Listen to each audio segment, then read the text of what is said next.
Me Ribaha Imran and you are watching my YouTube channel. Viewers, सबसे पहले channel को subscribe करें, वीडियो को लाइक करें, शेयर करें और बेल आइकॉन ऑन करना मत भूलिएगा, क्योंकि आज हमें इंडिया से ज्वाइन किया है डॉक्टर अभिषेक मिश्रा ने और पाकिस्तान से हमें ज्वाइन किया है मेजर रजा ने। Thank you so much major साहब, thank you so much doctor साहब, आप दोनों के वक्त का बहुत शुक्रिया। बहुत बहुत धन्यवाद। आज हम बात करेंगे वॉर के हवाले से। जैसे कि हम सबको पता है कि इंडिया की जानिब से पाकिस्तान पर अटैक किया गया और उसकी रिटेलिएशन भी की गई, और उसके बाद बहुत सारी खबरें सोशल मीडिया पर गर्दिश कर रही हैं जिसपे ये आइडेंटिफाई करना मुश्किल हो रहा है कि ये खबर आया कि सच है या झूठ है। अगर हम सैटेलाइट मीडिया की बात करें तो इंडिया की सैटेलाइट की बात करें तो वहां पर पाकिस्तान के अगेंस्ट खबरें और यहाँ पर जो है वो इंडिया के अगेंस्ट खबरें हैं। ऑब्वियसली दोनों एक दूसरे के आमने सामने है तो एक दूसरे के खिलाफ ही खबरें होंगी, लेकिन हकीकत क्या है जो सोशल मीडिया पे हम खबरें देख रहे हैं, जो मिसाइल ड्रोन के अटैक्स हो रहे हैं। आज डीएचए में भी यानी कि लाहौर में डीएचए में अटैक हुआ, जिसमें जो है वो बात करेंगे उस पर। और उसके अलावा इंडिया की जानिब से भी खबरें आई, अमृतसर के हवाले से भी बात करेंगे कि वहां पर कहा जा रहा है कि पाकिस्तानियों ने अटैक किया, बल्कि पाकिस्तान ने भी ये कहा है कि ये अटैक हमने नहीं किया। तो ये सारी चीजें डिस्कस करेंगे। तो आगाज हम मेजर साहब से करते हैं। मेजर साहब, क्या कहना चाहेंगे? अमृतसर पर भी हमला हुआ और ये जो सिचुएशन है वॉर वाली, आपको आप इस पर क्या कहना चाहेंगे कि खत्म होती हुई नजर आ रही है? और पाकिस्तान की जानिब से भी क्या एक्शंस लिए जा रहे हैं? अगर इंडिया ड्रोन अटैक कर रहा है तो पाकिस्तान की जानिब से क्या एक्शंस लिए जा रहे हैं, और पाकिस्तान उसको क्यों नहीं, या अटैक होने से पहले क्यों नहीं उसको खत्म कर देते? क्या कहना चाहेंगे? अच्छा, एक तो ये है कि बहुत शुक्रिया। तो पाकिस्तान की जानिब से मतलब पाकिस्तान देखे ना, इंडिया ने एक एग्रेसिव पोस्चर लिया और उसके बाद इंडिया ने कहा कि जनाब हमने अटैक करना है। और उसके बाद 22 अप्रैल से लेके आज 8 मई हो गई है, तो कल या परसों उनका अटैक हुआ, 6 की रात को और 7 की सुबह को। तो वो अटैक करने के बाद जो इंडिया ने अपने मसल दिखाने थे वो तो दिखा दिए। तो अब इंडिया के अटैक के बाद पाकिस्तान ने क्या करना है ये अभी पता चल जाएगा कि अगले चंद आने वाले दिनों में कि पाकिस्तान ने क्या पोस्टर करना है। तो ये जो बाकी अमृतसर की अभी इस टाइम पे बहुत सारी फेक न्यूज भी चल रही है। बहुत सारी न्यूज ऐसी है कि जो जिसको आप कहते हैं कि फॉग ऑफ वॉर, कि जी कुछ पता नहीं चलता कि इस टाइम पे कौन सी सही खबर है कौन सी गलत खबर है। तो मेरे ख्याल में कि जो सबसे दुरुस्त खबर है वो वही है कि जो गवर्नमेंट ऑफ पाकिस्तान दे रही है, और वही खबर है कि जिसको ध्यान देना चाहिए। बाकी ये ड्रोन आ गए या इस तरीके से कोई किसी ने वो अटैक कर लिया, ये सारी चीजें जो है, मतलब ड्रोन एक ऐसी चीज है कि जो कहीं से भी आ सकता है। तो वो इतना बड़ा कंसर्न नहीं है पाकिस्तान के लिए। पाकिस्तान के लिए बड़ा कंसर्न ये था कि वो जो इंडिया ने एक मतलब एग्रेसिव पोस्चर लिया हुआ था कि वो जो आधे घंटे के बाद उन्होंने कहा कि हमने अटैक करना है, तो वो जो अटैक है वो उन्होंने कर लिया। तो अब इसके बाद पाकिस्तान ने क्या करना है ये देखने वाली बात है। और वो एक अटैक पाकिस्तान ने जो रिपल्स करना था वो भी रिपल्स कर लिया। तो अभी नेक्स्ट ये है कि पाकिस्तान क्या करती है, पाकिस्तान के अवाम जो हैं वो इस टाइम पे क्या चाहते हैं। पाकिस्तान के अवाम ने देख लिया कि भाई एग्रेशन क्या इंडिया ने करनी थी, वो सारी चीजें हो चुकी हैं। तो मतलब India has shown its cards, तो now it is Pakistan turn के पाकिस्तान इसके ऊपर क्या करता है। डॉक्टर साहब, आपकी जानिब बढ़ते हैं। हम आपके मीडिया ये कह रहा है कि अमृतसर पे जो हमला हुआ है वो पाकिस्तान ने वो मिसाइल गिराए हैं। क्या कहना चाहेंगे? हालांकि पाकिस्तान की जो रिपोर्ट्स हैं उसके अकॉर्डिंग पाकिस्तान ने ये हमला नहीं करवाया। और ये भी कहा जा रहा है कि ये आपका इंटरनल मैटर है। तो आप इस पर क्या कहना चाहेंगे? जी, thank you for inviting me. और देखिए, जैसा कि मेजर साहब कह रहे हैं वैसे ही मेरा भी है कि जो स्टेटमेंट्स गवर्नमेंट दे रही हैं, these are the only reliable statements, और किसी स्टेटमेंट को मानने लायक या उस पर ट्रस्ट करने की आवश्यकता नहीं है, because everyone is susceptible to propaganda and lies. तो हमारी जो गवर्नमेंट का, ये देखिए मैं आपके साथ शेयर कर देता हूँ, हमारी गवर्नमेंट का आज ये प्रेस रिलीज है, और अगर आप इसको स्क्रीन पे लाएं तो हमारी गवर्नमेंट का ये कहना है कि जो इंडिया हैड ये on the night of 7 to 8 May 2025, ये वाला पार्ट में पढ़ रहा हूँ, Pakistan attempted to engage a number of military targets in northern and western India. The word they are using is military target. ठीक है ना, ये इस पे आपको ध्यान रखना होगा जो ड्राफ्टिंग की गई है। The word the Indian government press release is saying that Pakistan attempted to engage a number of military targets in northern and western India, including Avantipura, Srinagar, Jammu, Pathankot, Amritsar, Kapurthala, Jalandhar, Ludhiana, Adampur, Bathinda, Chandigarh, Nal, Falodi, Uttarlai, and Bhuj, using drones and missiles. These were neutralized by the integrated air and air defense mechanism. Every of these attacks is now being. साहब आपसे बड़ी humble सी request, आपकी तरफ से आवाज आ रही है उसकी हवा की, अगर आप उसको म्यूट कर लें थोड़ा सा। तो वो जो हमारी जो गवर्नमेंट है वो कह रही है आपने मिलिट्री टारगेट्स को इंगेज किए हैं, जो गवर्नमेंट ऑफ जो इंडिया की गवर्नमेंट का है। हमारा पहले से भी डिमांड था, ऑल्दो जो हम लोग एक्सपेक्टेशन किए थे, गवर्नमेंट ने कुछ और डिसाइड किया। Government decided not to attack Pakistan की मिलिट्री स्टेटमेंट को, मिलिट्री एस्टैब्लिशमेंट को, या ऐसे टारगेट्स को जिनको लॉ ऑफ वॉर की भाषा में लेजिटिमेट मिलिट्री टारगेट कहते हैं। ऑन द कॉन्ट्रेरी गवर्नमेंट या जो इंडियन थिंक टैंक्स थे या इंडियन जो फोर्सेस थी, they decided to attack what India called non state actor, जिसको पाकिस्तान एक शरारत के रूप में यूज करता है कि भाई हमने नहीं किया, ये तो नॉन स्टेट एक्टर्स हैं। तो मेरे ख्याल से आज एक गुरुद्वारे में भी अटैक किया गया पुंछ के इलाके में, बिकॉज की जो इंडिया ने मिसाइल मारे मस्जिद में, और वो भावलपुर वाली मस्जिद में जहाँ पे कि जैश ए मोहम्मद का जो वो चीफ है उसकी ट्रेनिंग सेंटर चलती है, उसको not as a place of worship attack किया गया, but as a place of breeding ground for terrorism के रूप में अटैक किया गया। इंडिया ने साफ कहा था we have hit non state actors, और जो टेररिस्ट है उनको अटैक किया गया था। और उसके बाद उसमें उन्होंने लिखा कि हम नॉन एस्केलेटरी अप्रोच रखना चाहते हैं, इसीलिए हम इसको अटैक कर रहे हैं। तो वो गवर्नमेंट का डिसीजन है। अगर जनता पे डिसअपॉइंटमेंट है या जनता भले टीवी की वजह से हाई टेस्टोस्टेरोन पे आ गई हो, वो बात अलग है, but the government as far as the government is concern, they said that we, जो हमारे पास क्रेडिबल इंफॉर्मेशन थी, उस इंफॉर्मेशन के बेसिस पे हमने ये पाया कि ये जो सेक्टर है यहाँ से आतंकवादियों ने ये प्लान बनाए और उसके बाद इंडिया पे अटैक किया। और पाकिस्तान की ड्यूटी ये होनी चाहिए कि इस तरीके के एरियाज को आप अपने कंट्रोल में लें। अगर आप इनके एक्शंस को रेटिफाई कर रहे हो और इनके एक्शंस को ओन कर रहे हो, so you are further inviting trouble. लेकिन अगर ये आप मानते हो कि ये नॉन स्टेट एक्टर्स हैं, तो then you should do it, कि भैया ये हमारे यहाँ पे आकर के हमारा नाम बदनाम कर रहे हो और वहां पे ये कहीं भी जाकर के बम विस्फोट कर रहे हैं, किसी को भी जाके मार दे रहे हैं। This is not that can be tolerated. और अदरवाइज अगर पाकिस्तान की जो अंडरस्टैंडिंग ये है कि वो मिलिट्री टारगेट्स को एंगेज करना चाहते हैं, हालांकि मुझे तो ये नूरा कुश्ती ही दिखी, बिकॉज की एक भी जो अटैक्स थे बारिंग पुंछ जहां पे कि कुछ सिविलियंस की डेथ हुई है, किसी भी जगह पे कोई मिसाइल किसी उस पे गिरी नहीं जगह पे, टारगेट पे, it was all destroyed in the air only, जो गवर्नमेंट ऑफ इंडिया कह रही है। सो फिर मैं कहूंगा कि गवर्नमेंट ने इस वाले भी पीआईबी में लिखा कि it was every attack by Pakistan would be proportionally responded, and so far we have taken an approach which is non escalatory. हम बढ़ाना नहीं चाहते हैं वॉर को, ऑल्दो गवर्नमेंट ऑफ इंडिया की जो अप्रोच है वो लोगों के एक्सपेक्टेशन से कंप्लीटली डिफरेंट है, बिकॉज लोगों के मन में तो यह था कि अब चढ़ाई ही कर दो, बट गवर्नमेंट ऑफ इंडिया ने वो नहीं किया है।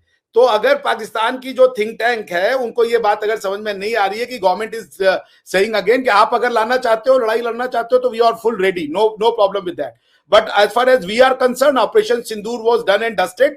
We targeted those who we thought and we had credible information कि ये लोग थे जहां से हमारे अगेंस्ट में प्लानिंग की गई थी, और इन्होंने समाज में हिंदू मुसलमान का जहर घोलने का काम किया था। और हमारे यहाँ पे चूंकि एक वाइब्रेंट भारतीय समाज है जो अपने आप को इस्लाम से जोड़ता है, और वो हमारी सोसाइटी का पार्ट है, इसीलिए मोदी जी ने जब प्रेस ब्रीफिंग की गई तो उसमें 2 महिलाओं ने इस प्रेस ब्रीफिंग को किया, और आतंकवादियों को एक करारा तमाचा मारा गया कि अगर आप महिलाओं को किसी तरीके से कम समझते हो पुरुषों से, तो ये आपकी बहुत बड़ी गलतफहमी है, क्योंकि हमारे यहाँ तो शक्ति महिलाओं को ही मानी जाती है, देवी दुर्गा की वो ही शक्ति का रूप माना जाता है, किसी पुरुष को शक्ति का रूप मानते भी नहीं है।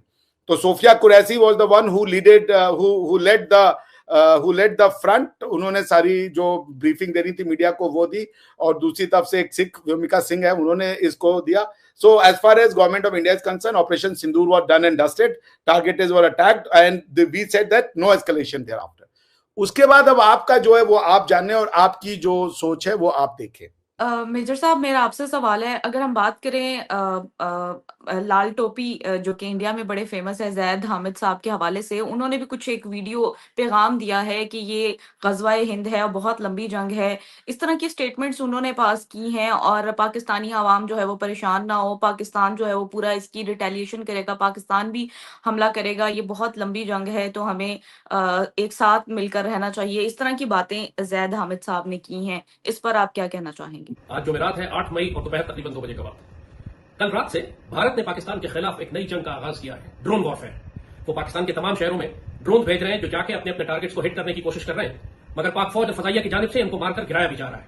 लेकिन पाकिस्तानी कौम इस किस्म की वॉरफेयर की आदी नहीं है, तो लोगों में बहुत ज्यादा अफवाहें फैलाई जा रही हैं, खौफ फैलाया जा रहा है, शक डाला जा रहा है कि ये ड्रोन किस तरह पाकिस्तान के अंदर आकर हमारे शहरों के ऊपर हिट कर रहे हैं, इनको रोका क्यों नहीं जा रहा। तो इस बात को अच्छी तरह समझ लें, ये बहुत छोटे ड्रोन होते हैं, ये रडार्स में नहीं आते, पूरी दुनिया में ये इस्तेमाल हो रहे हैं। रूस जैसा मुल्क भी, यूक्रेन भी तमाम तरह एयर डिफेंस के बावजूद इनको नहीं रोक सकता। ये वो ईरानी ड्रोन की तरह है, शाहिद ड्रोन जो ईरान का है, जो सैकड़ों की तादाद में रूस रोज यूक्रेन पर फायर करता है, उसी की कॉपी इसराइल ने बनाई है, इंडिया को दी है, इंडिया हमारे खिलाफ इस्तेमाल कर रहा है। ये नया वेपन सिस्टम है, इससे पहले हमारे खिलाफ कभी नहीं इस्तेमाल हुआ और रडार से बच के ये शहरों में आ जाता है। इसका इलाज यही है कि इसको जैम किया जाए या मार के गिराया जाए, इलेक्ट्रॉनिक मीन से भी, फिजिकल मीन से भी, और सब कुछ किया जा रहा है। लिहाजा पैनिक करने और घबराने की जरूरत नहीं है, ये आ जाएंगे आपके शहरों में। हमें मालूम थी, ये बात हमने पहले बताई थी कि जंगें अब शहरों में होंगी, तो पैनिक करके चीखने और शोर मचाने के बजाय आराम से इत्मीनान से तसल्ली के साथ रखो कि ये जंग है, लंबी चलेगी। अभी तो दुश्मन के तैयारे भी आएंगे, उनके मिसाइल भी आएंगे और हम भी उनको जवाब देंगे। ये शोर मत मचाना शुरू कर दो कि फौज कुछ नहीं कर रही, पाकिस्तान कुछ नहीं कर रहा। 2 मिनट सब्र से बैठो, हम बहुत तसल्ली से उनका मुंह तोड़ेंगे। हमने अपना पानी भी वापस लेना है, मुसलमान भी वापस लेने हैं, कश्मीर भी लेना है और दिल्ली भी लेना है। लिहाजा शोर नहीं मचा, ये ग़ज़वा हिंद है, लंबी जंग चलेगी। अभी या तसल्ली से बैठे, आपको ड्रोन की आवाज अगर अपने ऊपर शहर के नजर आती है तो किसी घर के अंदर दाखिल हो जाए, इंशाल्लाह महफूज रहेंगे। और दूसरी बात, ये स्पेसिफिक टारगेट्स पर जा रहे हैं, ये फिलहाल सिर्फ फौजी इंस्टॉलेशंस को हिट कर रहे हैं, आम सिविलियन टारगेट्स को ये जा नहीं रहे हैं उनके पीछे। लिहाजा घबराने की जरूरत नहीं है। इनको एयर डिफेंस आर्टिलरी से अगर मारा जाता है तो शहर में गन्स की फायरिंग की आवाजें होंगी। लिहाजा पैनिक नहीं मचाएं, शोर नहीं करेंगे, पता नहीं धमाके हो रहे हैं और गोलियां चल रही हैं।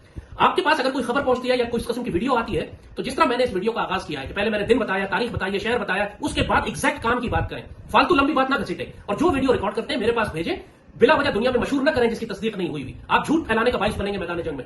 इंफॉर्मेशन हमारे पास भेजें, हम उसको प्रोसेस करके देखेंगे कि इसको हमने फौज को भेजना है या पब्लिक करना है। हम सब ने मिलकर ये जंग लड़नी है। घबराएं मत, परेशान मत हो। आपके पास कैमरा है, मोबाइल फोन है, आप इंफॉर्मेशन वॉर के मुजाहिद हैं, इस ग़ज़वे में शामिल हैं, लेकिन आपका काम दुश्मन का प्रोपेगेंडा फैलाना नहीं है, पाकिस्तान के दिफा की जंग लड़ना। लिहाजा हमारे साथ मिलकर इस जंग को लड़ें और ये पैगाम फैलाएं ताकि लोगों में पैनिक ना फैले। दुश्मन पैनिक फैलाने की कोशिश कर रहा, ये मामूली ड्रोन है, इनको मैनेज कर लिया जाएगा। हम इससे 100 गुना ज्यादा रिस्पॉन्स इंडिया को देंगे और उनके दांत तोड़ के सब आपके हाथ में लाकर दिखा देंगे कि ये मोदी के दांत है, ये इसको फ्रेम करा ले दीवार पे। परेशान होने की जरूरत नहीं है, सब्र रखो, लंबी जंग है, इंशाल्लाह बहुत तसल्ली से हम जवाब देंगे दुश्मनों को। वो ठीक है, वो तो सोशल मीडिया पे अभी जो भी है हर लोग बात कर रहे हैं, मैं उस पर कॉमेंट नहीं करना चाहता, लेकिन मैं इस पे जरूर कमेंट करना चाहता हूँ कि जो डॉक्टर साहब ने कहा, देखिए जी बात सीधी सी है। इंडिया ने कानून को, इंसाफ को, डॉक्टर साहब तो लॉयर भी है ना जी, उन्होंने हर चीज को हाथ में लिया और उन्होंने एक रेड लाइन नहीं, कई रेड लाइंस क्रॉस की। उन्होंने पहली रेड लाइन ये क्रॉस की कि उन्होंने 24 घंटे के अंदर तय किया कि जनाब, बल्कि 24 मिनट के अंदर तय किया कि जनाब मुजरिम कौन है। नंबर 2, उन्होंने खुद ही जज, मुद्दई, वकील सब कुछ बन के उन्होंने ना सिर्फ यह कि पाकिस्तान के जो आज़ाद कश्मीर है उनके ऊपर, टारगेट्स के ऊपर अटैक किया, बल्कि इंटरनेशनल बॉर्डर की, पाकिस्तान की सॉवरेनिटी की वायलेशन करते हुए उन्होंने पाकिस्तान के अंदर टारगेट्स के ऊपर अटैक किया। अब आप भले कहें कि वो जैश मोहम्मद है, भले कहें कि जी वो मस्जिद को हम नहीं मारना चाहते थे, लेकिन आपने हमारी मस्जिदों को मिसाइल हमले के साथ उड़ाया है, ये एक हकीकत है और ये हो चुका है। और ये जो रेड लाइंस क्रॉस हुई हैं, इसके बाद पाकिस्तान ने क्या करना है, या पाकिस्तान की स्वाबी। उसके बाद वो महिलाएं आई, ठीक है, मेरे लिए रिस्पेक्टेबल हैं, आप जिसको मर्जी है कहें कि जी वो आके ब्रीफिंग दें, वो आपका अपना एक इंटरनल मैटर है, लेकिन हकीकत ये है कि ये सब कुछ करने के बाद अगले दिन बड़ी टाइट लिप ब्रीफिंग दी है इन्होंने, और उसमें बार बार ये कहा है कि जी नॉन एस्केलेटरी। एस्केलेशन हो चुकी मेरे नजदीक, और एस्केलेशन होने के बाद अब पाकिस्तान ने फैसला करना है कि जनाब उसने इस बात का कैसे जवाब देना है। उन्होंने इसको पेंड करना है या उन्होंने इसको अभी सेटल करना है। क्यों कि जब ये रेड लाइंस रिबाहा क्रॉस हो जाती हैं तो उसके बाद इससे नई रेड लाइन क्रॉस होगी, उसके बाद उससे आगे। तो इसलिए बड़े अच्छे से मैं ये समझता हूँ जाती तौर के ऊपर कि पाकिस्तान को, ठीक है कि उन्होंने जहाज गिरा दिए, ये हो गया वो हो गया, लेकिन इसके बावजूद मैं समझता हूँ कि पाकिस्तान को बड़े वाज़े अंदाज में इंडिया को ये बावर कराना होगा कि हजूर दिस इज नॉट एक्सेप्टेबल, और इसकी रिटेलिएशन, इसका जवाब जो है वो मेरे हिसाब से कि अगर उन्होंने इस तरह 9 टारगेट से जो भी किए थे पाकिस्तान के पास जो भी फोर्स अवेलेबल है उनको पूरी फोर्स के साथ वापस जो है ना इसका जवाब देना चाहिए, ताकि the message should go loud and clear, फौजी जबान में कहते हैं कि लाउड एंड क्लियर मैसेज जाए कि हुजूर दिस इज नॉट एक्सेप्टेबल। तो अभी पाकिस्तान का क्या जवाब आता है मैं देखता हूँ कि जी आने वाले चंद दिनों में जो भी गवर्नमेंट डिसाइड करे, जाहिर है उनकी अपनी मंशा है कि उन्होंने क्या इसके ऊपर डिसाइड करना है, लेकिन मेरी जाती नजर के अंदर यह है कि इंडिया ने इंटरनेशनल बॉर्डर की वायलेशन की, इंडिया ने पाकिस्तान के अंदर टारगेट्स को अटैक किया, सिविलियंस को कत्ल किया, उसके बाद मस्जिदों के ऊपर उन्होंने डायरेक्ट मिसाइल दागे, उसके बाद और सोच समझ के दागे, ये नहीं था कि वो गलती से उन्होंने दागे, उन्होंने सोच समझ के मस्जिद के ऊपर दागे, और रात के 1 बजे मस्जिद में कौन से टेररिस्ट बैठे हुए थे कि जिनको उन्होंने टारगेट करना था। तो इसलिए ये शरारत इंडिया की तरफ से सोच समझ के की गई है। उसके बाद अगली सुबह बिल्कुल इस तरह इन्होंने लैंग्वेज लिखी कि जी नॉन एस्केलेटरी, और हमने आपके मिलिट्री टारगेट्स का बड़ा एहतराम किया, सिविल टारगेट्स का बड़ा, आपने कतई एहतराम नहीं किया, आपने अपनी मर्जी अपनी मंशा सब कुछ कर ली। और अब इसके बाद मैं ये समझता हूँ कि पाकिस्तान को चाहिए कि वो अपनी स्वाबदीद के मुताबिक जो भी बेहतर फैसला समझता है वो करे, लेकिन ये जो रेड लाइंस क्रॉस हुई हैं मेरे ख्याल में तमाम लोगों के लिए ये बहुत बड़ा कंसर्न होना चाहिए कि इस तरह वन साइडेड अफेयर को अगर टॉलरेट किया गया तो मेरा ख्याल है कि फिर पाकिस्तान भी हक बजानिब है कि वो भी अपनी तरफ से जो भी मेजर्स वो समझता है उसको ले लेने चाहिए। क्यों कि फिर कोई इंटरनेशनल लॉ नहीं है, कोई कानून नहीं है, कोई कुछ नहीं है, बस जिसकी मर्जी में जो कुछ आए वो उसके ऊपर कर दे। बाकी यस कि जी सिचुएशन क्या है, तो सिचुएशन अब तब्दील हो गई है। पहले सिचुएशन ये थी कि पाकिस्तान में कोई अटैक को सीरियस ले ही नहीं रहा था, पीपल थॉट कि जी ये ठीक है कि जी सारा कुछ होता है सब कुछ, लेकिन पीपल नेवर थॉट कि जी हम इसकी कार्रवाई का कोई हिस्सा है या हम इसके जिम्मेदार हैं या हम इसके वो हैं। तो इसलिए पीपल वर वेरी पीसफुल इन पाकिस्तान कि उनकी तरफ से कोई वो नहीं थी। ये इंडिया में डोंगरे बजा रहे थे कि जनाब हमने हमला करना है, ये है वो है। सच्ची बात है, फौजी जुबान में बात करूं तो वो खोदा पहाड़ निकला चूहा, ठीक कि भाई इतने 14 दिन लेके अगर यही हमले करने थे तो भले पहले दिन ही कर देते, मतलब 14 दिन खामखा कभी इधर से उधर होते रहे, तो उसके बाद ये निकला। और फिर अगले दिन सुबह ब्रीफिंग क्या कि भाई नॉन एस्केलेटरी थे, इससे ज्यादा हम नहीं ऐसे नहीं चलेगा जनाब। सीधी सी बात है, पाकिस्तान के ऊपर ना सिर्फ ये कि मकबूजा ये जो कश्मीर का डिस्प्यूटेड एरिया वहां पे अटैक हुआ है, बल्कि पाकिस्तान के ऊपर उसके मतलब मुल्क के ऊपर अटैक हुआ है, और हर पाकिस्तानी को इसको बहुत सीरियसली लेना चाहिए और अपनी गवर्नमेंट से अपनी अफवाज से ये डिमांड करना चाहिए कि जनाब ये जो अटैक हुआ है और स्पेशली जो हमारी मस्जिदों के ऊपर अटैक हुआ है ये किसी सूरत एक्सेप्टेबल नहीं है। और ये जो सिविलियंस मरे हैं इनका कोई गुनाह नहीं था, किसी अदालत ने किसी ने इनको कसूरवार नहीं ठहराया। तो अभी मुझे थोड़ा सा अफसोस है कि डॉक्टर अभिषेक को अभी हंसी आ रही है। वैसे कानून की मंशा मुझे पढ़ाया करते थे, मुझे बताते थे कि मैंने जो ना कानून पढ़ा हुआ है, लेकिन मुझे बड़ा अफसोस है कि अभी उनको हंसी आ रही है। अभी उनको चाहिए कि मुझे समझाएं कि कौन से इंटरनेशनल कानून के ऊपर ये आता है। तो ये है असल रंग कि जिसके ऊपर जब इन्होंने अपना कर लिया तो अब ये दान निकाल रहे हैं, लेकिन जब वैसे बात करते हैं तो फिर कानून के पीछे छुपते हैं। तो इसलिए मेरी समझ के मुताबिक हर पाकिस्तानी को इसको सीरियसली लेना चाहिए, इसको किसी सूरत एक्सेप्ट नहीं किया जाना चाहिए, और इसके जवाब में पाकिस्तान को जो भी पाकिस्तान से बन पड़े वो पाकिस्तान को करना चाहिए। एस्केलेशन मेरे नजदीक हो चुकी, अगरचे जो बहुत सारे लोग हैं, मतलब जिस तरह दुनिया के बाकी लोग हैं वो सारी बातें कर रहे हैं, लेकिन मेरे नजदीक बहुत सारी रेड लाइंस क्रॉस हुई हैं, और जब तक उन रेड लाइंस के ऊपर कोई मतलब बंदोबस्त नहीं किया जाता तब तक नेक्स्ट टाइम रेड लाइंस इससे ज्यादा क्रॉस होंगी। डॉक्टर साहब मेरा आपसे भी यही सवाल है। जैद हामिद साहब ने जो इंडिया के लिए कहा है कि ये बहुत लंबी जंग है और ग़ज़वा-ए हिंद है ये, और आप इस पर क्या कहेंगे? और सर दूसरे नंबर पर ये कि पहलगाम के कोई एविडेंस हमारे सामने नहीं रखे गए कि पाकिस्तान ने हमला किया था, और उसकी यानी कि एक शक-ओ-शुबहात पर आप लोगों ने पाकिस्तान पर हमला किया। कुछ आज़ाद कश्मीर में कुछ लोग भी मारे गए जो कि फुटेजेस हमारे सामने आई हैं, और वो आम शहरी थे सर, और इस पर आप क्या कहना चाहेंगे? जी, ये बात है, यहाँ भी डिसअपॉइंटमेंट है because we were expecting much more than this, but वो हुआ नहीं। क्यों नहीं किया? क्या वो गवर्नमेंट डिसाइड करेगी। एज एन इंडियन हमारा काम यह है कि जो सिस्टम है उस सिस्टम के दायरे में रह के बात करें और गवर्नमेंट को सपोर्ट करें, उनके हाथ को स्ट्रॉन्ग करें। So having said that, although I was not very happy जो गवर्नमेंट ने किया, इसके अच्छा तो जो मेजर साहब कहते हैं वाकई में वो पहले दिन ही कर देते, फायदा क्या था इतने 14 दिन का सस्पेंस बिल्डअप करके और फिर खोदा पहाड़ निकली चुया। तो मेजर साहब मैं आपसे वहां पूर्णतः सहमत हूँ। देखिए मेजर साहब, जो बात ये ना, आप जो अभी इन्होंने कहा कि वो सिविलियंस थे, ये जो जिन बच्चियों से बोला कि तुम हिंदू नहीं हो और पैंटे खोल के दिखाओ, वो कौन से टेररिस्ट थे? सारे सिविलियन थे। ये लड़ाई हो क्यों रही है? लड़ाई ये हो रही है, और जब तक आप देखेंगे नहीं, जो जिस रेड लाइन का मेजर साहब को दर्द है, उसी रेड लाइन का दर्द हमें बार बार होता है। ये जो आपने एक शराड क्रिएट किया है, जिसको आप कहते हैं bleed India by 1000 cuts, unfortunately हम वो पॉलिसी अपना नहीं सकते, क्योंकि हम नॉन स्टेट एक्टर्स को जगह नहीं दे सकते समाज में। ऐसा नहीं कि क्षमता नहीं है, क्षमता आपसे बहुत ज्यादा है, लेकिन हमें पता है कि आज आप नॉन स्टेट एक्टर्स करेंगे, आप गुंडे पालेंगे, कल को जैसे हमारे यहाँ पॉलिटिक्स में हुआ ये बात, आपने गुंडों को हायर किया लोगों को डराने धमकाने के लिए, बाद में वो गुंडों ने पॉलिटिशियंस को डराना धमकाना शुरू किया, और वो पॉलिटिक्स में जाकर के खुद ही इलेक्शन लड़ने लगे। पहले आप वोटों को लेने के लिए गुंडों को हायर करते थे, बाद में उन्होंने कहा कि जब हम तुमको वोट दिला सकते तो हम खुद नहीं वोट क्यों नहीं ले सकते? वी हैड बर्न, जिसको कहते हैं क्रिमिनलाइजेशन ऑफ पॉलिटिक्स इंडिया में। सो नॉन स्टेट एक्टर्स को हम पाल पोस नहीं सकते अपने, ये हमारी मजबूरी है।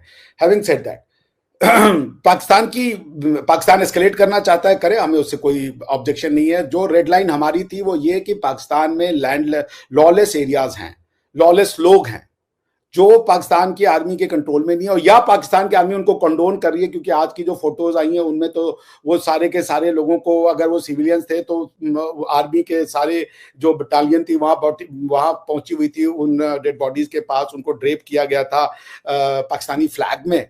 तो आप एंडोर्स कर रहे हो उन एक्टिविटीज को। मैं फिर से कह रहा हूं, हमारी लड़ाई नॉन स्टेट एक्टर्स और टेररिज्म से है। पाकिस्तान से we have not declared war yet. It doesn't mean कि हम लोग उससे डर रहे हैं या हम उसको चाहते नहीं है। गवर्नमेंट ने क्यों ऐसा फैसला किया हमें नहीं पता, वो गवर्नमेंट जाने। Government doesn't want to escalate it, that is because close door बहुत सी चीजें हो रही होंगी, और वो मेरे पेचेक के ऊपर की बात है। मैं एक अदना सा प्रोफेसर हूं और लॉयर हूं। मैं आपको लॉ का पॉइंट बता देता हूं मेजर साहब, चूंकि आपने लॉ को इन्वोक किया और मैं आपके सारे इंटरनेशनल लॉयर्स, प्रोफेसर, जजेस जो हैं, या चाहे वो ऑक्सफोर्ड से लेकर के दुनिया की किसी भी यूनिवर्सिटी में, उनसे कहिएगा वो पढ़ ले। The law of war is divided into two part, जस एट बेलम या जस कॉन्ट्रा बेलम, जो यूएन चार्टर में है। दूसरा है जस इन बेलो, जिसको इंटरनेशनल ह्यूमैनिटेरियन लॉ या लॉ ऑफ आर्म्ड कॉन्फ्लिक्ट कहते हैं, जो जेनेवा कन्वेंशन, हेग कन्वेंशन और उसके जेनेवा कन्वेंशन के 3 प्रोटोकॉल्स में है। जो यूएन चार्टर है उसमें मेन प्रिंसिपल आर्टिकल 2 में दिए गए हैं कि how to maintain the international peace and stability, international peace and security in international relations. उसके 7 प्रिंसिपल हैं जो आर्टिकल 2 में केंद्रित हैं। उसमें सबसे इंपॉर्टेंट जो प्रिंसिपल है वो आर्टिकल 2 क्लॉज 4 है।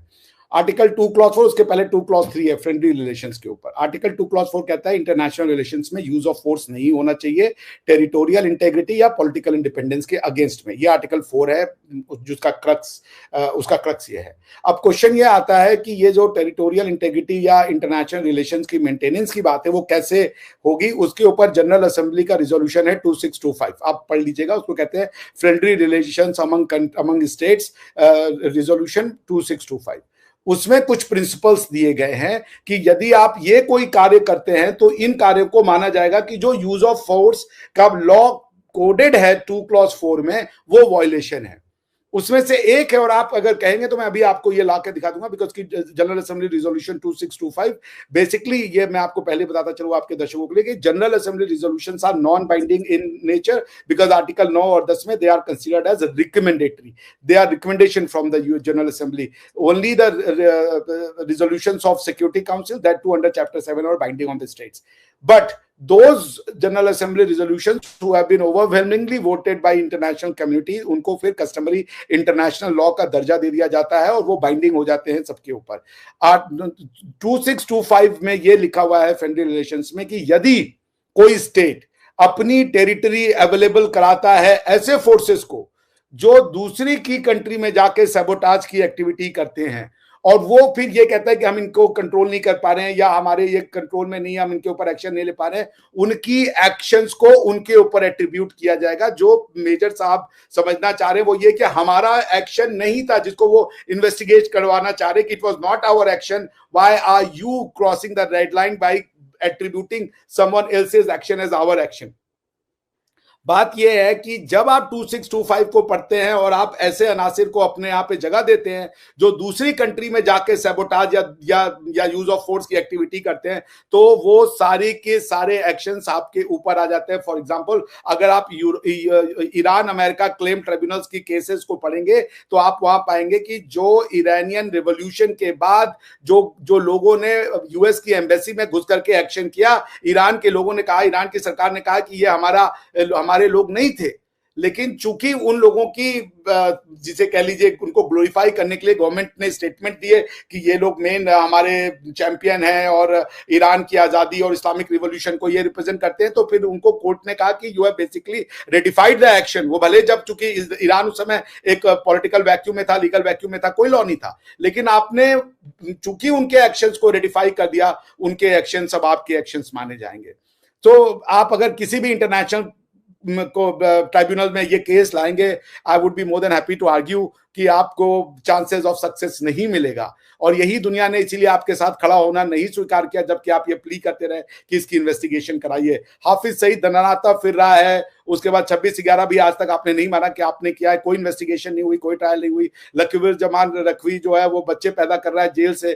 तो अगर आप इस तरीके के नॉन सीरियस लेते रहेंगे चीजों को, तो मेरा ये डर है कि अभी तो गवर्नमेंट नॉन एस्केलेटरी कर रही है, वो अपने ही जनता के प्रेशर में बहुत ज्यादा आ जाएंगी तो चीजें खराब हो जाएंगी। हम फिर से कह रहे हैं, हमारी लड़ाई ना पाकिस्तान की सिटीजन के साथ है और ना ही, चूंकि गवर्नमेंट ने साफ लिखा, हमने एक भी मिलिट्री टारगेट को अटैक नहीं किया, हम इसको एस्केलेट नहीं करना चाहते। तो although I am agreeing with you major साहब, इट इज खोदा पहाड़ निकली चुईया, there is no doubt about it, but since the government has decided, I would respect it कि उनको हमसे ज्यादा पता है, उन्होंने ज्यादा कंट्रोल किया होगा, ज्यादा सोचा होगा, ज्यादा एनालिसिस की होगी, उनको इसके रिपरकशंस पता होंगे और वो पीस एंड स्टेबिलिटी को एक और चांस देना चाह रहे हैं। वही बात मैं आपसे भी कहूंगा कि आप बैठिए, सोचिए कि दिस इज अनदर चांस। यहाँ पे एक जिसे कह लीजिए calm thinking, strategic thinking, reason thinking आपको एक बेहतर पाथ पे ले जाएगी, रादर देन दी ब्रवाडो जो कि हमारी टीवी पे चैनल्स पे दिखा। जी मेजर साहब, आप क्या कहना चाहेंगे इस पर? कोई हम अमन आता हुआ देख रहे हैं और चीजें जो हैं वो सेटल डाउन हो जाएंगी, जिस तरह के हालात चल रहे हैं, सिचुएशन जो चल रही है, और अभी तो खबरें ही पता ही नहीं चल रही फेक क्या है सच क्या है। तो ये आज भी लाहौर में जो है वो एक दहशत फैली हुई है आवाम में, ठीक है, और स्कूल्स बंद कर दिए गए। जो डीएचए वाली साइड पे लोग रहते थे, उन्होंने फौरन जो स्कूल्स ओपन थे उसको भी फौरी तौर पे बंद कर दिया, बच्चों को ऑन द स्पॉट घर भेज दिया जब ये धमाके की इंसिडेंट जो हमने सुना। तो इस पर आप क्या कहेंगे कि अब लाहौर में इस तरह की चीजें हो रही हैं तो आम आवाम बहुत ज्यादा खौफजदा है? मेरा ख्याल है रिबाहत, जो मैं समझता हूँ वो ये समझता हूँ कि हारे तो सभी हैं, मतलब इंडिया के भी अवाम हार गए हैं, पाकिस्तान के भी अवाम हार गए हैं, मतलब जो भी अमन की बात करता है वो तमाम का तमाम लोग हार गए। लेकिन मेरे नजदीक ज्यादा नुकसान जो है वो इंडिया का हुआ है। तो ज्यादा नुकसान इंडिया का इसलिए हुआ है कि ये जो रेड लाइंस इंडिया ने क्रॉस की है, मतलब इंडिया एक हायर मॉरल ग्राउंड ले रहा था या ले सकता था, लेकिन इंडिया ने बजाय इसके कि उस हायर मॉरल ग्राउंड को ले, दे ऑप्टेड फॉर समथिंग स्मॉल। और मेरे हिसाब से उन्होंने ना टेक्टिकली, एक होता है कि जी चलो स्ट्रेटेजिकली गेन नहीं किया, लेकिन टेक्टिकली कुछ गेन कर लेते। मेरे हिसाब से उन्होंने ना स्ट्रेटेजिकली कुछ गेन किया है, लेकिन टेक्टिकली भी कुछ गेन नहीं किया। क्या किया उन्होंने? सिर्फ वो मिसाइल दागे, अपने जहाज गिरवाए, अब वो माने ना माने, लेकिन मैं ये कह रहा हूँ कि जी जो भी है, लेकिन दोनों साइडों के ऊपर मतलब गोला बारूद जो कुछ भी चला, उसके बाद उन्होंने अचीव क्या किया? मतलब मैं सोच ये रहा हूँ कि उन्होंने अचीव किया। उन्होंने लूज ये किया कि उन्होंने रेड लाइंस क्रॉस कर दी। जब आज डॉक्टर अभिषेक मेरे साथ रेड लाइंस क्रॉस कर देते हैं, उसके बाद मैं तो हक बजाने को कोई भी हरकत करने के लिए, और फिर आप इसको किस तरफ लेके जाएंगे? लेकिन मेरी अपनी जाती समझ के मुताबिक पाकिस्तान में जो 25 करोड़ लोग इस टाइम पे रह रहे हैं और उसमें 70% जो यूथ है, ये 70% की 70% यूथ जो है वो हमेशा ये याद रखेगी कि जी इंडिया ने हमारे ऊपर अटैक किया।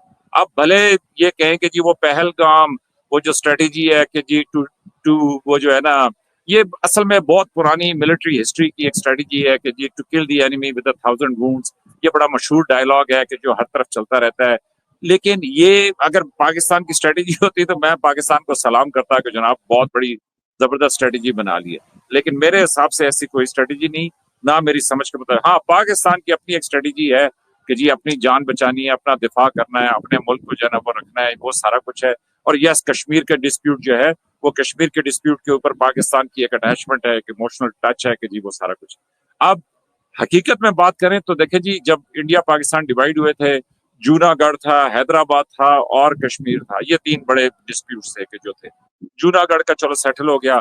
हैदराबाद के ऊपर इनके सरदार पटेल साहब जो है वो बहुत सारी खबरें ऐसे हैं कि उन्होंने लियाकत अली खान साहब को कहा था, जो पाकिस्तान के प्राइम मिनिस्टर थे, कि जनाब हैदराबाद हमें दे दें, कश्मीर आप ले ले। लेकिन उस जमाने में वो बात अब कितनी सच है, हुई नहीं हुई, वो सारी बातें गुजर गई। लेकिन मैं ये कह रहा हूँ कि इसमें आज के सिनेरियो में रिबाहा, मैं भी मतलब उम्र में बड़ा हूँ, मुझे नहीं मालूम डॉक्टर साहब क्या एज है, वैसे तो यंग आदमी नजर आते हैं, लेकिन ये है कि मैं ये कहूंगा कि देखें, ये जो आप हैं, जो सब यंग हैं, 44, I am 44 years वो old.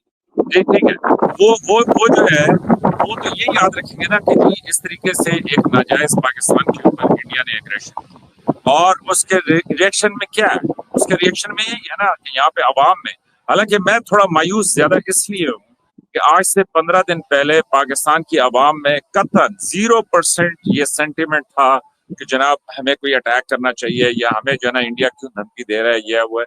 People associated themselves with Pahalgam के यार ये नहीं होना चाहिए था इस तरीके से, ये सारा कुछ।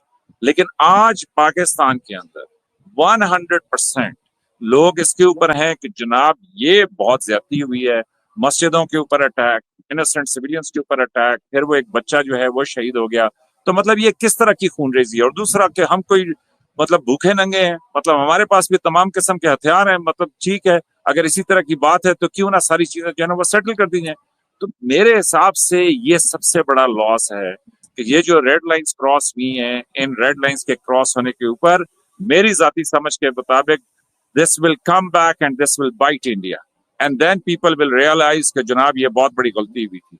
क्यों कि आप देखें तो सही कि रूस और अमेरिका दोनों सुपर पावर से, दोनों न्यूक्लियर हथियार रखते थे, तो उन्होंने म्यूचुअली अश्योर्ड डिस्ट्रक्शन की वजह से उन्होंने प्रॉक्सीज बहुत लड़ी है। अभी भी ये रूस के खिलाफ अमेरिका जो है वो सारी जंग करा रहा है ना यूक्रेन, लेकिन रूस और अमेरिका डायरेक्ट कन्फ्रंटेशन अवॉइड करते हैं। तो मेरे हिसाब से इमेच्योरिटी और मेरे हिसाब से leadership should not have budged against the, बल्कि मेरे हिसाब से लीडरशिप खुद डायरेक्टली रिस्पॉन्सिबल है कि अपने पॉलिटिकल गेन के लिए उन्होंने इतनी एस्केलेशन की, इतना माहौल बनाया, और अवाम तो जाहिर है कि जो आप माहौल बनाएंगे उसके ऊपर फिर वो चढ़ जाएंगे।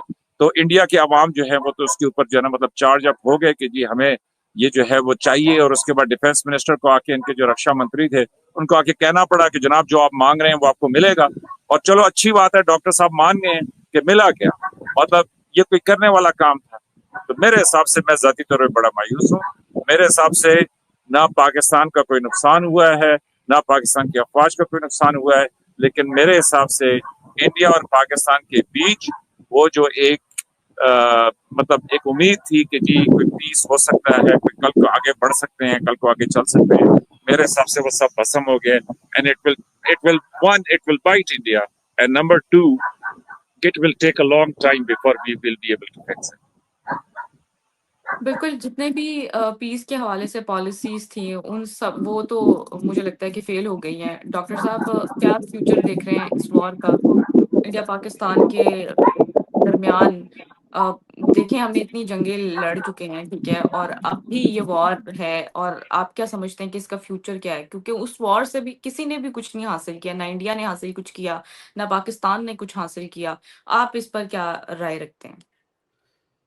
देखिए, अनफॉर्चुनेटली जब हमारी और आपके बीच की जो दुश्मनी है ना, वो दुश्मनी का रीजन इंटेलेक्चुअल और डॉक्ट्रिनल है। जब तक उस पर रिविजिट नहीं करेंगे इन सब बातों का कोई वो नहीं होगा, फायदा नहीं होगा।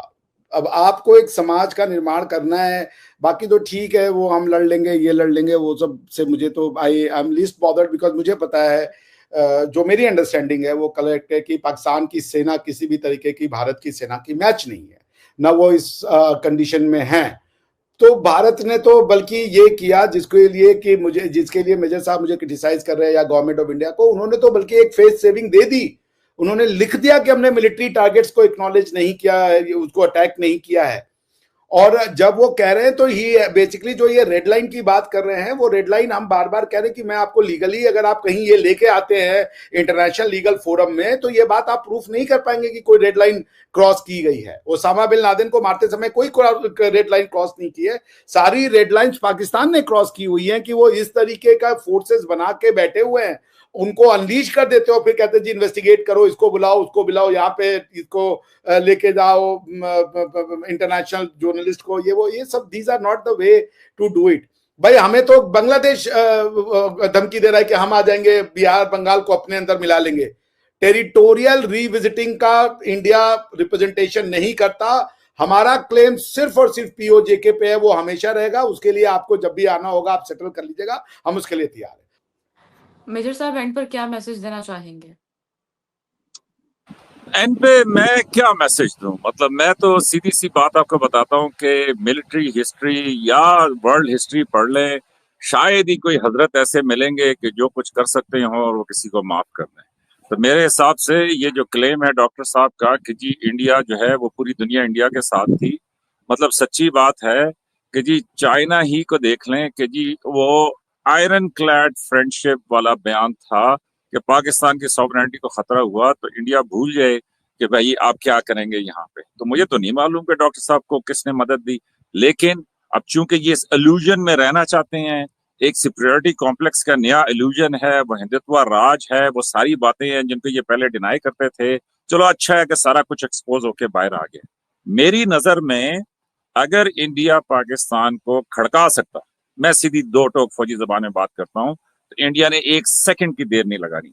लेकिन हकीकत ये है कि ऐसा करना नामुमकिन है। मैं ये नहीं कह रहा कि मुश्किल है या बहुत मुश्किल है, मैं कह रहा हूँ कि ऐसा नामुमकिन है। ये छोड़ने के बाद में अफगानिस्तान बनेगा या ईरान, उससे पहले कोई बचेगा तो फिर ये सारी बातें होंगी ना। क्योंकि पाकिस्तान ने जो सलाहियत अपनी हासिल कर ली, उस सलाहियत के हासिल कर लेने के बाद दुनिया के जितने भी बड़े हैं वो भी पाकिस्तान को तभी थोड़ा बहुत जो वैल्यू देते हैं या बातचीत करते हैं या सब कुछ करते हैं। इंडिया भी जो पाकिस्तान को थोड़ी बहुत वैल्यू या सब कुछ करता है वो इसलिए करता है कि भाई अच्छी तरह समझ आए कि बचेगा कोई भी नहीं। तो इसलिए बराए मेहरबानी आपका अपने ज़हन में ये सब कुछ ख्याल होगा, लेकिन मेरी अपनी समझ के मुताबिक because it is not possible इसलिए उन्होंने नहीं किया। नंबर 2, हाँ उन्होंने कहानी बड़ी शुरू की थी। वो समझ रहे थे कि पूरी दुनिया इकट्ठी हो जाएगी और इस टाइम पे ये बेहतरीन अपॉर्चुनिटी है पाकिस्तान के अंदर वो थोड़ा बहुत फौज का और ये जो सारा सिविल का चल रहा है तो इसके अंदर। तो मेरी दो टोक राय अगर आप आखिर में मेरी बात करती हैं तो मैं ये दो टोक समझता हूँ कि मेरे हिसाब से, हाँ यहाँ पे मैं कॉमन बात करना चाहूंगा कि हम सब हारे हैं, कि हम सब जो पीस के लिए, अमन के लिए, मतलब बेहतरी के लिए, नई सोच के लिए, आप लोगों के लिए नए रस्तों के लिए बात करते हैं, वो सब लोग हार गए। नंबर 2, मैं समझता हूँ कि जी जो गवर्नमेंट ऑफ इंडिया है उसने छोड़े डोमेस्टिक ऑडियंस के लिए सेटिस्फाई करने के लिए जो कुछ किया, वो जो भी रीजंस दें, लेकिन मेरा ख्याल में कि गवर्नमेंट ऑफ इंडिया जो है इट वेंट टू फास्ट और उन्होंने गलती की। ये रेड लाइंस नहीं क्रॉस होनी चाहिए। They are not good for anybody, इनके लिए नहीं, हमारे लिए भी अच्छी नहीं। देखें कल को पाकिस्तान में अभी तक कोई ऐसी गवर्नमेंट नहीं आई कि जो हार्ड लाइन गवर्नमेंट हो, कि जी जो इस्लामिक आइडियोलॉजी जिसका डॉक्टर साहब जिक्र करते रहते हैं उसके ऊपर स्टक हो, मॉडरेट लोग आए हैं। अगर हार्ड लाइन उस तरह की गवर्नमेंट आई तो ये रेड लाइंस तो उनके लिए बहुत अच्छी हैं कि जी देखें जी। तो मेरी जाती नजर में ये रेड लाइंस नहीं क्रॉस होनी चाहिए। मेरे जाती नजर में स्ट्रेटेजिकली, टैक्टिकली नहीं कुछ भी गेन किया किसी ने। और ये अच्छी बात है कि डॉक्टर साहब यहाँ तक तो कम से कम मेरे साथ एग्री करते हैं। लेकिन मैं अपनी समझ में ये समझता हूँ कि ये दोनों मुल्क जो हैं भाई मर्जी ये कर लें, मैं और डॉक्टर साहब तब इस प्रोग्राम में इसी तरह हमने बातें करनी है तो अलहदा नहीं हो सकते। तो मुझे मालूम है कि इंडिया और पाकिस्तान का बॉर्डर जो है वो एक जैसा है, लेकिन इंडिया ने बड़ी गलती की, बड़ी ज्यादती की। इंडिया को इस तरीके से नहीं करना चाहिए था। मेरे हिसाब से पाकिस्तान ने बड़े रेस्टोरेंट का मुजाहरा किया और मेरे हिसाब से अभी पाकिस्तान की गवर्नमेंट और पाकिस्तान की जो डिफेंस फोर्सेज हैं वो मुश्किल में है। वो मुश्किल में इसलिए हैं कि अब वो क्या करें, अब वो किस तरफ जाएं, वो क्या स्टेप्स लें, वो किस तरीके से अपने जो है ना होम बेस को सेटिस्फाई करें। तो एनीवेज बहुत लंबी बातचीत होगी, मैं तो इसको यहाँ पे क्लोज करूंगा। मेरे हिसाब से ये मुश्किल वक्त है दोनों मुल्कों के लिए और मेरे हिसाब से कि आने वाले दिनों में ये सारों को समझना होगा कि जी यहाँ पे, और मेरे हिसाब से कि अगर इसकी रिकंसिलिएशन के ऊपर कोई बातचीत की जाए तो मेरे ख्याल में कि दोनों साइडों को अच्छी तरह सेल्फ रिफ्लेक्ट कर लेना चाहिए कि भाई हमने करना क्या है, और उसके बाद फैसला कर ले कि जो करना है। तो मैं जाती तौर पे कोई खुश नहीं हूँ, I am not very happy with this situation. मेरे हिसाब से ये नहीं होना चाहिए था, बावजूद इसके कि डॉक्टर साहब कहें कि जी वो नॉन स्टेट, ये मैं उन सारी बातों को मानता हूँ, लेकिन चीफ जस्टिस के सामने भी कत्ल हो जाए तो चीफ जस्टिस अपने हाथ में चीजें नहीं लेता, भले जो मर्जी हो, वो ड्यू प्रोसेस ऑफ लॉ और सारे के अंदर से गुजरता है। और पाकिस्तान में भी जो लोग, या मैं कह लूं कि जो चंद लोग इंडिया के पॉइंट ऑफ व्यू या कंसर्न को शेयर करते थे, वो इसी बुनियाद के ऊपर करते थे कि जनाब ड्यू प्रोसेस ऑफ लॉ और ये सारी बातें। लेकिन देखे ना जी, जब आपने ये रेड लाइंस क्रॉस कर ली तो you have lost that moral ground, और जब वो मॉरल ग्राउंड आपने लूज कर लिया तो फिर वो ऑडियंस खत्म हो गई। अब तो बात है सीधी और दो टोक कि जी हम पे हमला हो गया, हमारे लोग मारे गए, उसके ऊपर कोई अपॉलॉजी, और उसके ऊपर मेहरबानी ये है कि आप ये कह रहे हैं कि ये एस्केलेशन हमने नहीं की। तो मैं जाती तौर पे समझता हूँ कि it is a loss for everybody.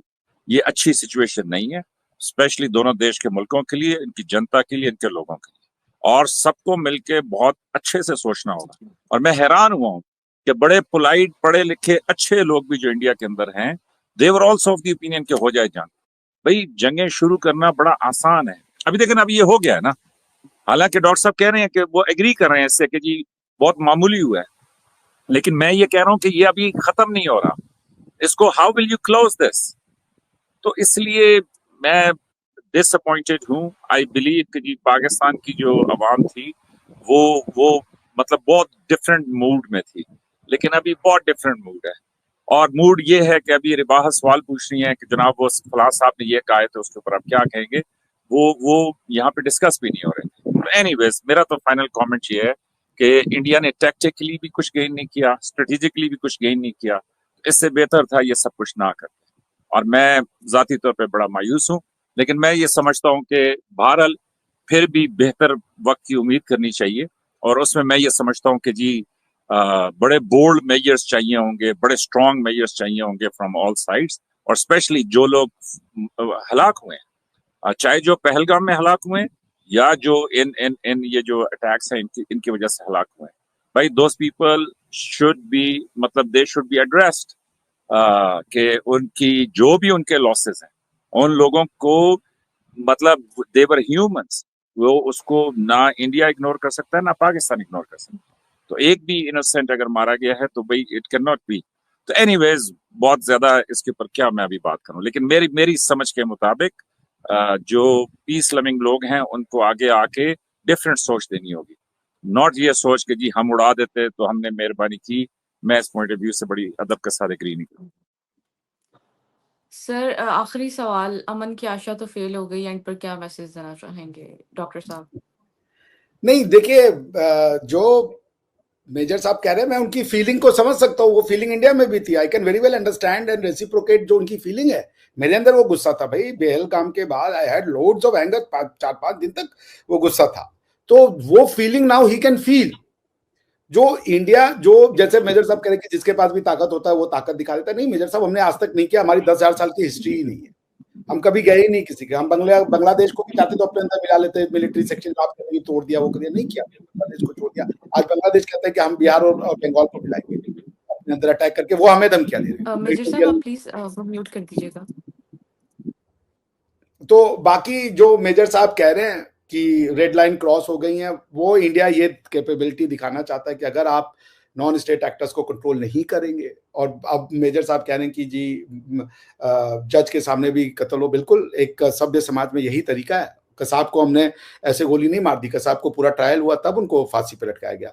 मगर आप पिछले कई सालों से ये एक डिनायल वाली जो बात है कि कारगिल कर दो, मना कर दो, हमने नहीं किया जी, फौजियों के बॉडी भी नहीं लेंगे, तो आपको जो बात आप कह रहे हो वो बात सही कह रहे हो, but you are not walking the talk, that's the problem. आपने अपनी क्रेडिबिलिटी जीरो की हुई है समाज में।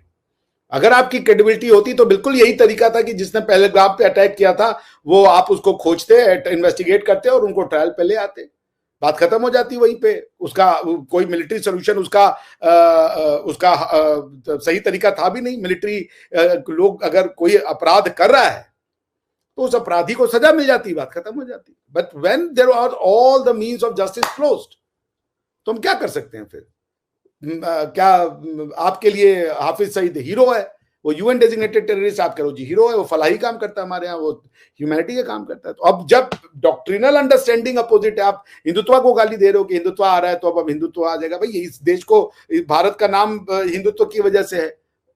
जस्ट बिकॉज कोई बाहर की आइडियोलॉजी आ जाएगी तो हम अपनी आइडेंटिटी तो बंद नहीं कर देंगे ना।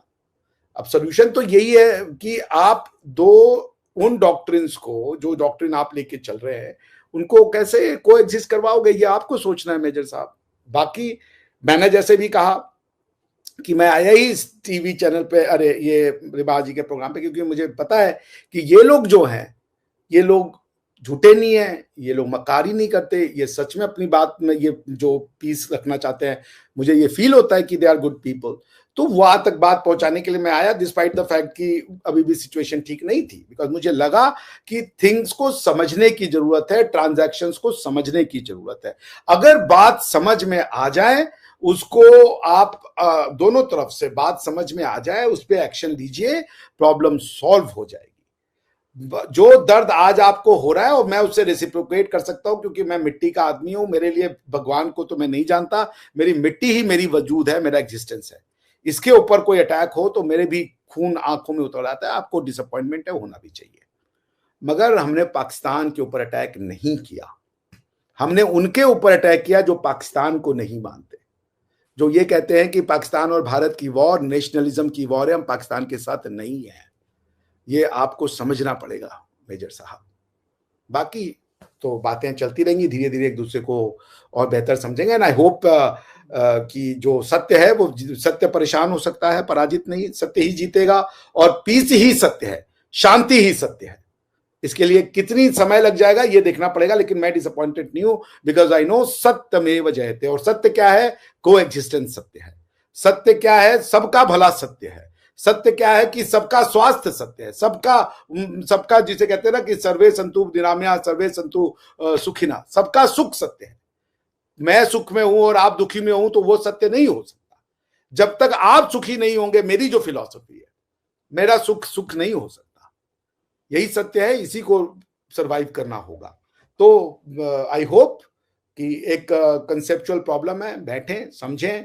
एंड आई कैन अंडरस्टैंड, आपके देश पे अटैक हुआ है, आपको बुरा लग रहा है, आई कैन अंडरस्टैंड, बिकॉज आप उसको उस दृष्टि से नहीं देखते जैसे हमने देखा है। जहां तक हमारा बात है, हमने पाकिस्तान पे अटैक नहीं किया है, because we did not target the Pakistani military or any kind of governmental bodies. We targeted जिसको आप कहते हैं नॉन स्टेट एक्टर्स, जिनको ईरान ने टारगेट किया है। We have targeted those जिसको आप कहते हैं नॉन स्टेट एक्टर्स, ऑपरेशन बदर में जिनसे आप हमने उनको टारगेट किया है। We have basically done what the Pakistan military should have done. तो आप जब कह रहे हो कि terrorism in all its form and manifestation are unacceptable, then they should be also unacceptable. बात आगे बढ़ जाएगी। बाकी आप जितनी आपकी समझ है और जो आपकी सोसाइटी को सही लगता है वो आप भी कीजिए, उसका आपको हक है, because that's what the incentives of being a sovereign country are. जी, thank you so much doctor साहब, thank you so much major साहब। आप दोनों के वक्त का बहुत बहुत शुक्रिया। अपनी राय का इजहार नीचे दिए गए कमेंट सेक्शन में जरूर कीजिएगा। नेक्स्ट प्रोग्राम तक के लिए हमें दें इजाजत। Thank you so much.